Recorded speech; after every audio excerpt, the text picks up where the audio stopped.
Maraming tao ang nagkakaroon ng karelasyon sa mga taong mas may edad sa kanila dahil iba-iba ang kanilang dahilan. Hindi ito nangangahulugang mas maganda ito para sa lahat. Ngunit ito ang ilan sa mga benepisyong madalas nilang nakikita. At kung isa ka sa mga nagtatanong, para sa iyo ang video na ito at sana huwag mong kalimutang mag-like at mag-share sa video na ito, okay? Una na dyan, kung bakit may mga taong naghahanap talaga ng mas may edad sa kanila dahil mas mature ito sa pag-iisip at kalmado sa pagdidesisyon at hindi madaling gumawa ng drama sa isang relasyon.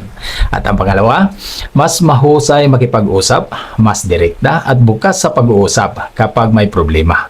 Kaya mas madaling maayos ang hindi pagkakaunawaan. At ang pangatlo, mas may karanasan sa buhay, nakapagbibigay ng praktikal na payo at suporta sa trabaho, sa negosyo o personal na hamon. Pangapat, mas emotional stable, mas marunong humawak ng emosyon at hindi agad nadadala ng silos o tampuhan. Hindi naman siguro lahat, pero para sa akin, karamihan sa kanila pabor dito sa pangapat. Mag-like ka na lang kung agree ka dito sa pangapat at kung hindi naman, i-comment mo na lang ang iyong opinion. Panglima, mas malinaw ang intensyon sa relasyon. Kadalasan ay alam nila kung ano ang gusto nila at higit sa lahat, hindi na sila mahilig sa laro o paasa. At ang panganim, mas responsable sa pera at buhay. Magaling magplano ng budget, magaling mag-ipon at maghanda para sa kinabukasan. At ang pangpito naman, mas maalaga at mapag-aruga.